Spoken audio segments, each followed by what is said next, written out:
Step 2. Now, as you know, what I've described is laser treating segments of veins. So again, laser treats here, generally, here, here, and here. Now, the majority of you have disease or veins that are protruding here, bothering you in the lower legs, especially right below the knee and in the ankles. So now we have to treat that. I can't remember if I said this in the last tape, but if the world were perfect, we would laser the whole vein. Unfortunately, as I may have said already, that if this were a vein on my lower leg, there's no way that I can get fluid around that vein to protect the tissue around it. So by and large, we can only laser from here on up. Now, you still have a significant part of the veins that have not been treated. Now, many doctors will stop at this point, and their idea is, at least my understanding, is you turn off the faucet, you turn off the pressure, this will decrease in size, and that basically that'll take care of it. Although a lot of them will say to their patients, if the veins recur, come back. My goal is to get these veins treated so as we treat you over time, the annual visits, there will be very little to do, if anything at all. And I've done this for years. I will tell you it can be done, but you have to be very thorough. So to finish off the veins, step 2 is a series of injections. Now, if you read, there's something there called MD News, which was something that was written in 2004, which is obviously outdated and doesn't say much about laser, but it does describe nicely the injections. But at this stage, stage 1 and stage 2, the ultrasound tech is always in the room. She is showing me the image, and I'm doing my treatment according to what she shows me. Now, after we've done the lasers, the first thing she does is she checks the areas that we've treated and makes sure that they've closed nicely, which 99.9% of the time they have. The other neat thing that's happened lately is because we're getting people in earlier with smaller blood vessels, we're finding that the heat is traveling down the veins. So a lot of the veins are actually getting treated, which is great because that cuts down on your visits and your treatment. Now, the neat thing about the medicine is you put it into the veins that are flowing in the wrong direction. So let's say you have veins that are going like this. We put the medicine at the top, and then it's carried down by the flow of the blood. So when we do injections, it's not segments the way the laser was. This is, well, our goal is to try to treat all the remaining veins. There are often branches off this vein, and then of course we haven't treated down here. So our goal is at that visit to try to treat and finish off the remaining veins. Now, the medicine we use, and it's described in some of the pamphlets we have, plus in that MD News, is actually a soap. The fancy term is sodium tetradecyl sulfate. We call it STS because it's a mouthful. But all blood vessels, the lining is a combination of protein and fat. And quite simply, just the way palmolive scatters the bacon grease, the STS attacks the fatty molecules inside the blood vessel and causes inflammation in the blood vessels and causes it to shut down. Laser uses heat to irritate and causes the vein to shut down. The medication, again, the STS uses medication to irritate and close it down.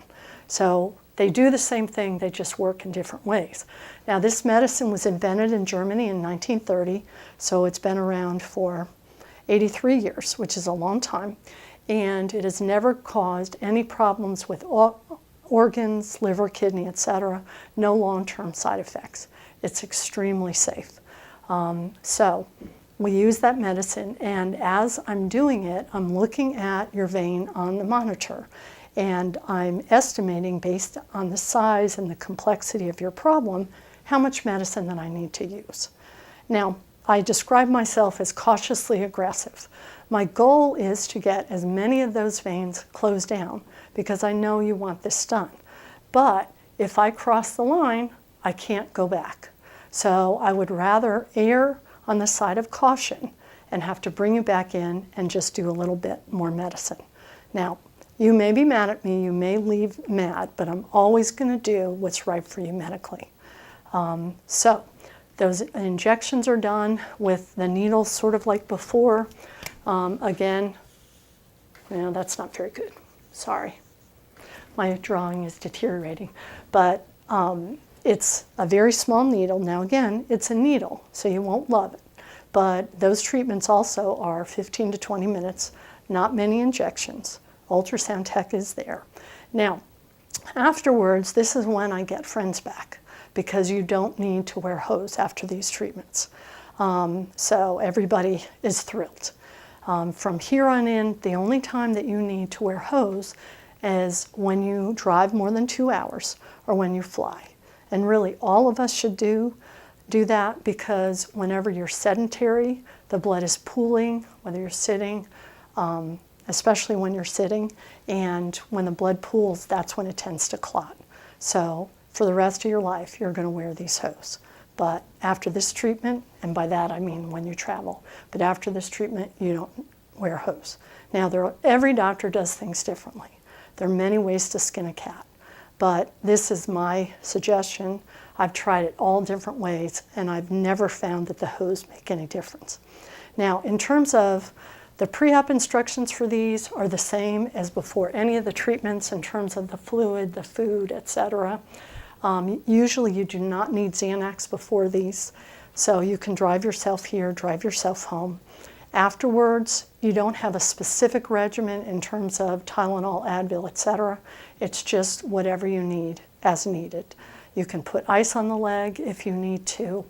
In terms of activity, I usually tell people to have a quiet day, put their legs up on an ottoman recliner, but there are no specific instructions as there were after laser.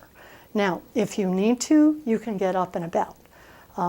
Most people, I think, feel better if they have a quiet day, but it's really up to you in terms of activity for that day. So these treatments are, by and large, a lot easier, especially afterwards. Now, I have to give a disclaimer, and that is if for some reason you have a vein that's high up here, either another vein, what I call a twin, that sort of shows itself, or the laser didn't quite shut off the very top, I may have you on your back with your legs up because we want that vein empty of blood so that the medicine can do a better job. Now that rarely happens, but you've got to be prepared for that just in case.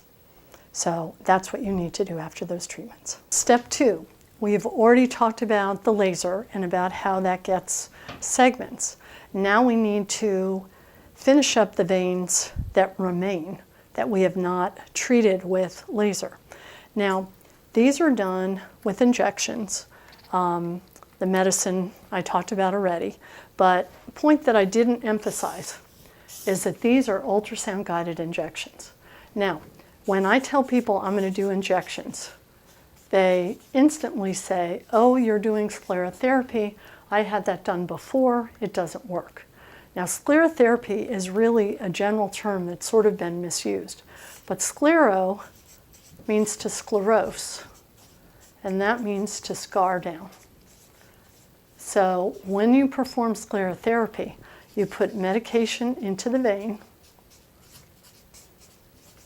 and that causes inflammation, and then the vein gradually scars down. Okay? Now, the sclerotherapy, the step 2 that we're talking about, is not the surface sclerotherapy that people think of. We call that, just to distinguish it, we call that visual sclerotherapy, which basically means you can do that with your eyes because you can see it. This step 2 is what we call ultrasound-guided injections. You'll hear some people call it foam sclerotherapy because they take the STS that I've talked to you about and they actually make it into a foam, just the way you take Palmolive and you do that. But these are the veins that are below the skin. So it's the continuation of these veins. You've lasered this, now you have these other veins plus the branches. So in order for me to get to those veins to do injections, I need the ultrasound tech in the room. And she's, again, already done her ultrasound to check to see your response to the laser. And then we do the hard part. We do the fine tuning. But I need the ultrasound tech there. She will put a probe on and show me the vision or the image of the vein. And with that, I do an injection. Now, that's done in this way. When you have, in other words, perpendicular, when you have the surface veins treated with visual sclerotherapy, spider veins, etc., those veins are right on the surface. Those are done this way in parallel. Whereas these, because they're below the skin, are done like this. Now again, remember, the needle is teeny. And the length doesn't matter. If you're thin and this vein is right there, then you're only going to have a little bit of the needle then will go from the skin down into the vein. But this is an important point, that there are two different types of sclerotherapy, and this is done in the ultrasound room, so it's very precise and very safe. Now, both the ultrasound-guided and, again, what I call visual sclerotherapy, both of those use the same medicine, the STS. The difference is that when we're using this, we're treating larger veins. And so the strength, the percentage of the STS is much stronger. Whereas when you're doing the tiny veins on the surface, it's much weaker. So again, the reason we use ultrasound is, first of all, we can't see these from the surface. And secondly, we want the injections precise because the medicine is stronger. We need it to be stronger because the veins are bigger and we want to coat them well. So it's important to make that distinction and to explain why step 2 is different than the next step, step 3.